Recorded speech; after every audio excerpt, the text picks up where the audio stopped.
All right, guys, welcome to the Buff Show. Today we have a little market update coming for you, strictly for Ogden Valley. A micro market update. Yep, and we did a full one for the state of Utah. So if you want to, we cover a lot in that one. This is just more specifically for Ogden Valley, which is Eden, Huntsville, Liberty. So let's jump into it. Okay. So today's November 15th, and Ogden Valley is hard to pull numbers for because it's not a county. Like if we do Morgan County, there's already built out data for that. We have to kind of get creative on how we pull this data, because unless we're doing quarterly or like a monthly snapshot, it gets really hard. So we're looking at data just going back for today. So this is comparing November 15th, 2024 to November 15th, 2023. So today there are 96 homes on the market in Ogden Valley. Active listings. Which is crazy because if you look at Morgan County, we have 15. We had 42. 42. So more than double. Yeah. So the Valley's got, a fair amount. But if we went back into 2022, there was like 40. So we're double the inventory of what we've, normally carry. I guess not normally, but what we had like a few years ago when the market was really cranking. Last year, we had 86 homes on the market. So we're up 11%. But our under contracts last year, today, we had 12 under contract. Today, there are 22 under contract. So we're up 83% there, which is kind of crazy. So more listings and more under contracts. Did it go up proportional? Let's dive into that as we look at the monthly numbers. So why don't you read last year was how many listings? Okay, I'll hit 23. You hit 24. Yeah. So we had. So right there. So in October of 2023, you had 16. And in October 2024, we have 16. So same. Wow. Yeah. Let's do volume sold. And this is sold. So this is the price of every house added up in the month of October. So 2023, we had 13,438,000. So we're at 14,431,000. So roughly a million more in revenue. And then average original list price. So your original list price in October 2023, your average was 902,000. So we're 956,000 October 2024. So that's Jim. Do we have the median on here? No, Okay. This is only average. So the average sold. So is this what they actually sold for? Mm-hmm. Your average sold is 839,000. And in 2024, average sold price was 901,000, which is 94% of original list price to average sold. And you were 93% last year. Okay. So 1% more. Yep. So on average, homes in the Valley are negotiating to this October of 2024, 6% off of original list price. What about your days on market in 24? 23, you were 77 days on average in the Ogden Valley, which is higher than the state even last year. Yep. This year, October 2024, 97 days on market on average. Wow. So you're not quite double, but almost kissing double than the state of Utah. Yeah. Which is interesting though, because even though you've gone up close to 20 days on average. Yeah. You've doubled your under contracts. Yeah. That's just comparing the day. So I don't know what November 15th was last year, but say it was if November 15th was like a Monday last year, sometimes those numbers can be skewed slightly, but still, I think it's safe to say we had more under contract. We had more under contract this year, but yeah, our days on market are up considerably. And I think people are feeling that in the Valley. Like it's just a little bit stickier right now when it comes to selling a house. There's a lot more competition.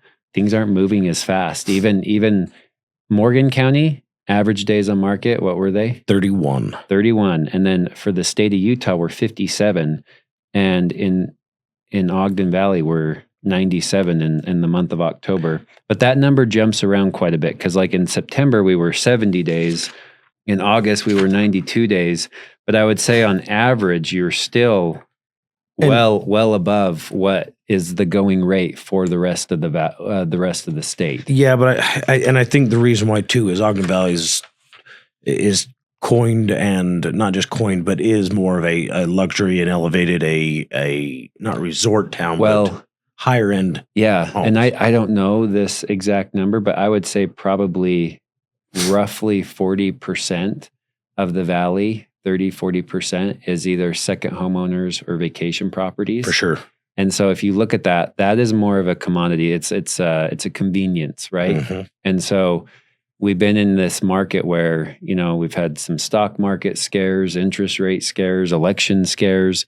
Anytime people are in a holding pattern, they cut the fat. They cut the fat. Yep. Yeah. Yep. And the second home would be considered, the fat. The fat. Versus Morgan County. What would you say honestly, Morgan County is, I would say 90 to, or even more, 95% personal residents. Yeah, because there's hardly, I guess with the new Rome, that might skew it a little bit, because that's like the first community zone for nightly rentals in Morgan County. Ogden Valley has a bunch that are zoned for nightly rentals. Well, I think a lot of Ogden Valleys are just a very wealthy individuals or people who can have a multi-million-dollar home that sits vacant that gets used for the 1 month in the summer and, or 1 week in the summer and 1 month in the winter. Yeah. The demographics just a little bit, you get over that valley, and with the ski resorts and the lake and stuff, it's definitely I hate to say resort town, but it is, but it's very much so like a very active town. Yeah. It's, we just bought a house in Eden, and the house had been sitting on the market for a long time. We tried to sell our house that we were living in before, ended up trying to rent it. So I am very aware of what the market is doing in the valley. And I'm like, man, if we had tried to sell our house 2 years ago, it would have been gone in 2 seconds. And it's just, it's crazy how fast the markets can change, and then how different they are from, say, the rest of the state or Morgan, because they vary, even though it's just a mountain, 100%, like over the mountain difference, Every micro market in Utah is influenced by a lot of things, right? Yeah. Your southern Utah can be influenced by beef prices and stuff like that, where there's a lot of cattle and wintering of sheep and stuff down there.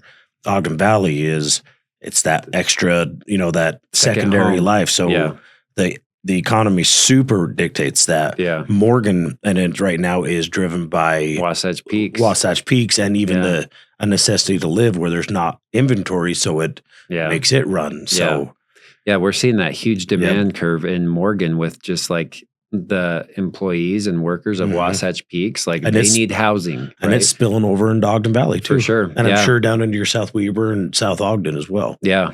Yeah, it definitely is. So another big thing that happened in Ogden Valley this past month is they had the incorporation on the ballot, and it got voted 68% yes, 33% no, or 32% no, for a 6-member council. So that's going to change things as well. 100%. Let me ask you this. What do you think that's going to do to Ogden Valley? Give me your prediction. Yeah. I hate that you asked Give that. me 2 sways you think you could go. Give me your 2 extremes. Well, that you think I think it could go it really depends on who's elected. So it could be very much similar to how it is now, right? Mm-hmm. It just depends on who gets put into control and what laws are passed. The reason for doing the incorporation is to bring more control back to the valley and get more of a say for the valley residents, and kind of have more. Basically, your governing body isn't on the Wasatch Front, dealing with Wasatch Front issues, and Ogden Valley can have a thought of their own. It's like Morgan. Imagine if you guys were incorporated with Davis County. Yeah, Davis County. Yeah, you'd be like, screw this. That doesn't make sense. So I totally get the reasoning behind it. And I think there's enough revenue in the Ogden Valley that it makes sense. Yeah, it's going to depend on who's running it and how it's ran. But I feel confident with the people that are heading it and everything that it'll be for the better. So I see, and I hope, because I feel like it's been underrepresented for a long time as well. Mm-hmm. And Morgan's finally kind of doing what these guys are going to be doing is I think Ogden Valley is going to allow that growth that's been pushed on them for so hard, but they're going to allow it very much in restricted areas and in certain areas and still preserve that. Because Ogden Valley is a farm town. Oh, for sure, yeah. And I think they really want to protect and preserve that well. So yeah, and that's kind of the train they're on right now. Yeah. But I think it'll be better represented. For sure. It's like Morgan County. They did their master plan and focused a lot of the development into Mountain Green. Yep. And then obviously Wasatch Peaks was like a curveball out of left field. So it'll be interesting. I'm excited. I think there's a lot of good changes, a lot of things happening. I'm betting on Ogden Valley. We have the Olympics coming. It's going to be a great, next 10-year run. And I love living there. I've lived in the Valley and Morgan County. Both are amazing places. Pick a side. Obviously, I'm maybe partial to Ogden Valley because that's where I'm at now.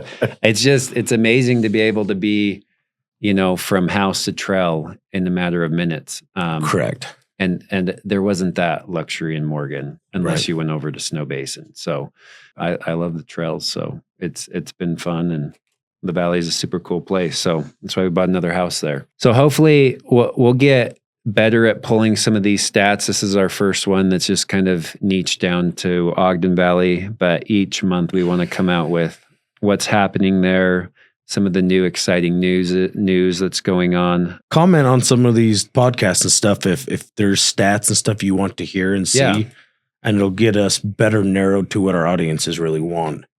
So one thing that I think we mentioned this in the main podcast, but like we just 2 weeks ago bought another house in Eden.